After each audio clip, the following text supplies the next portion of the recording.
Welcome back to Basement Movie Room.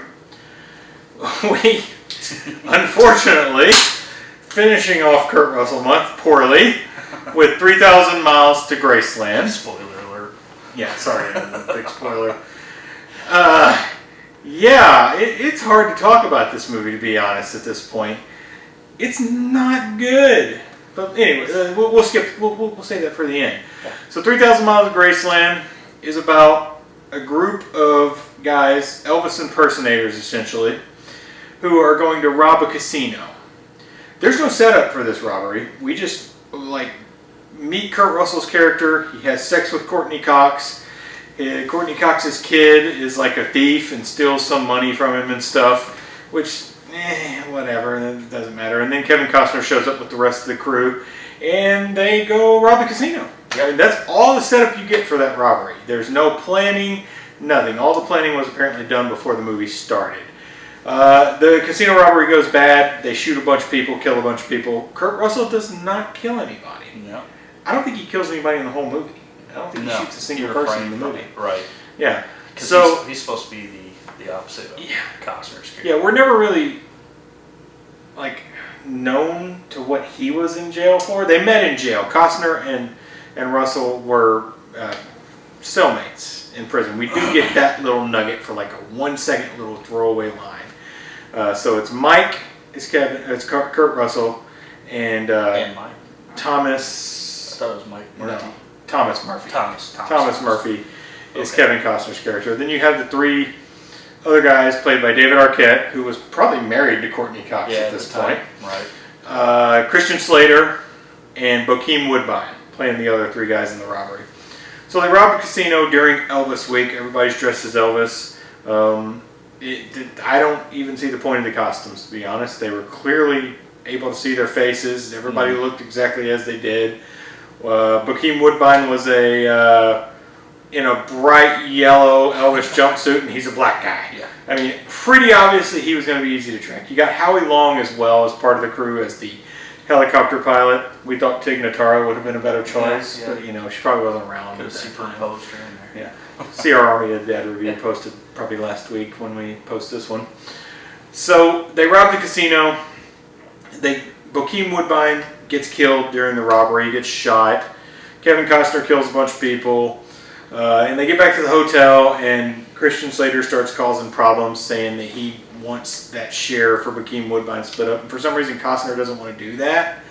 We don't know why. They don't explain that. There's no characterization in this movie. We get nothing. Just figure he's wanting it all for himself. He has a plan, but it's not very well sketched out. It's either he wants it all for himself, or there's some family out there he wants to take care of. But clearly he's an asshole, so nobody thinks he just wants it for himself. Christian Slater knows that, so he kind of calls it out, and he kills Christian Slater.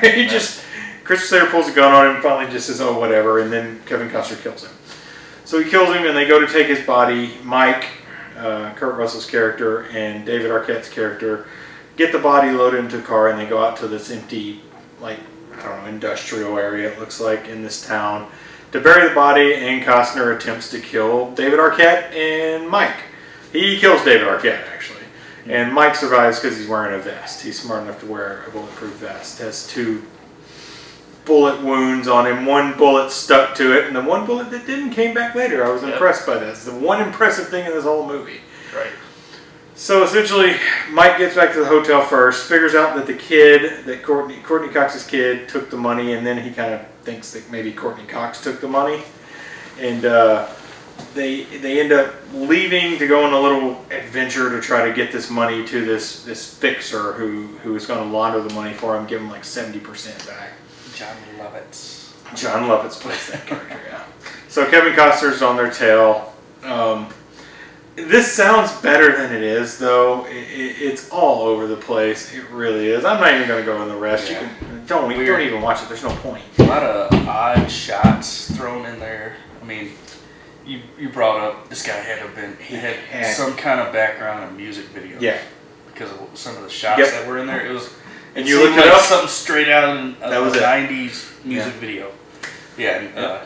He's got over 250 credits to media and music videos. So yeah, it was very prevalent throughout this movie. And then there was that part where Costner's driving down the road with this woman he picked up at this gas station who was apparently being abused, and he killed this guy at the gas station, and she's like, "Can I come with you?" And he's driving down the road, and this motorcycle gang pulls up beside him. Yeah. And one motorcycle drops back and talks to Kevin Costner. He knows him. He knows Kevin Costner's character. Hey, Murph. And I was like, that's the fucking director. And he looked it up, and it absolutely was. It was the most god-awful scene in the movie. It's like, it's clearly on a screen background. There's no wind. The guy's riding a motorcycle. No noise, no wind, nothing. It is so bad. And I was like, that's the director. I know it is. And it was. So many scenes like that in this There's so many scenes. Like the opening scene with the scorpions. Oh. I mean, the black scorpion came into play later, but the whole opening scene was terrible CGI. It's circa 2001 CGI. Oh, it was bad. Video game CGI. Yeah. Not even movie CGI. It's video game CGI. Yeah. It's real bad.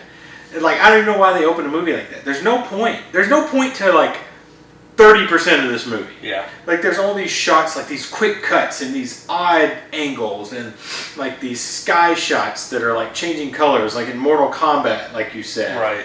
And it's like, none of it, there's no reason to it. It's music video bullshit in a movie, and it doesn't belong in the movie. It's ridiculous. A little jarring. Yeah, it takes you out.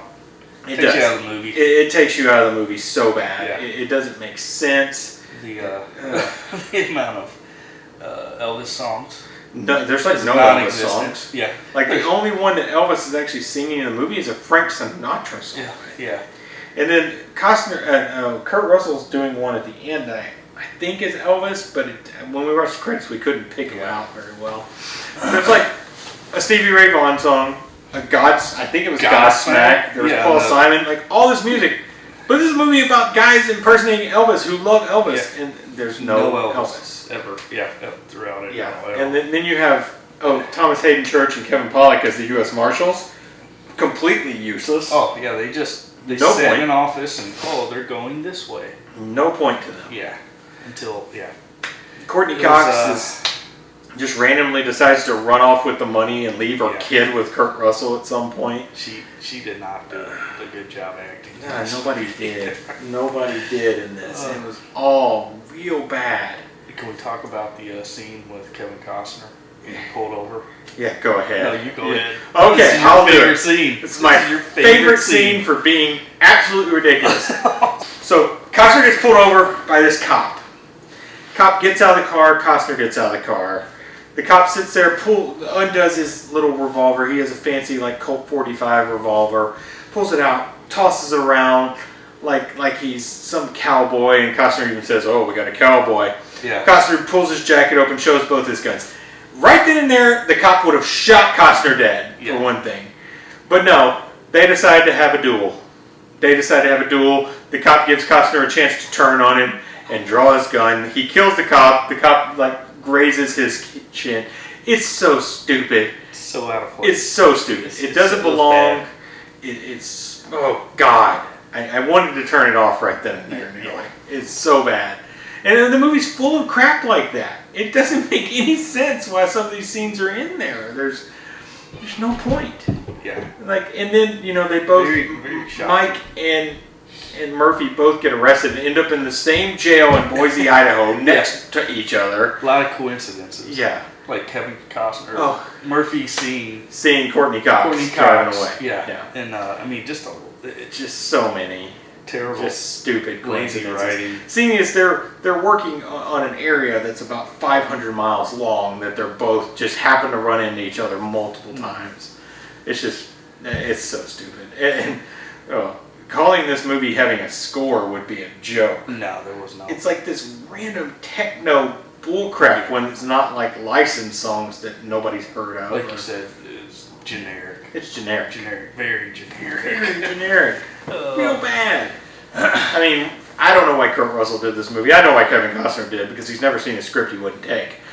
But, Russell doing this movie was a surprise, honestly. Costner was hamming it up as a bad guy, though. Yeah, Costner had a lot of fun Yeah, with this. he was eating that up pretty well. And we watched through the credits because there was a whole thing, and then they had to put the worst blooper in the credits where Costner makes a joke at the end of the credits, and it's just, I was like, that can't be the best blooper they could find. God. It cannot be, because the whole movie was full of just laughable ridiculousness at all turns. So anyway, I could go on for hours about how bad this movie is, but there's no point. Yeah, hate to end Kurt Russell. Yeah, you think Kurt Russell was on this? It's okay. Yeah. We watched good Kurt Russell movies. Yeah. But, So, no, definitely. All right, rating. Oh boy, this is tough. You want to go first? Yeah, out of 5. Oh man, I gotta give this a 1.5. This is terrible. Yeah, I'm at the same. This is really bad. I was between a 1 and 1.5. Yeah. It does have a little redeeming stuff because there's some okay Kurt Russell stuff in it. It's all a little ridiculous. It's real bad though. The director did not know what he was doing, in my opinion. No. Just real bad. The editing's terrible.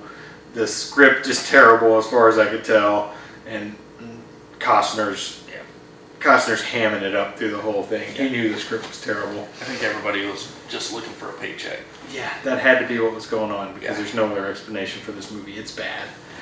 So that's the end of Kurt Russell month. Yeah. 3,000 Miles to Graceland. I do not recommend you watch that. No. Because it's bad. Stay it's not away. worth seeing. Yeah. So yeah, that's it. That's it for Kurt Russell month. We're moving on to, well, you got Army of the Dead last week. Because that should be the review that posted last week. This one will post it. We're moving on to samurai films for our next probably 4 to 5 films that we're going to do. Starting out with a Takashi Miike film, not 13 Assassins. I've already reviewed that one. It's the first review on this page, so if you go back you can see that one. That's a solo review for me before Jared joined me on the channel. But we're doing Harry Carey. Hi everybody. No, Harry Carey. But the Japanese term. But nonetheless, we'll see you next time on Basement Movie Room. Cheers. Thank you very much. Thank you very much. Time to go to work, baby. They're taking the act to Vegas. Main booth, scramble security. And bringing down the house.